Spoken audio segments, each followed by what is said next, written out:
Just let it fall, let it all wash away.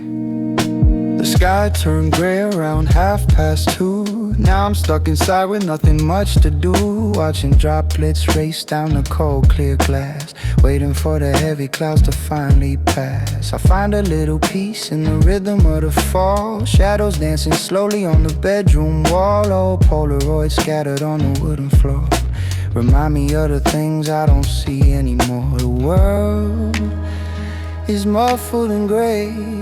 It's a perfect kind of day.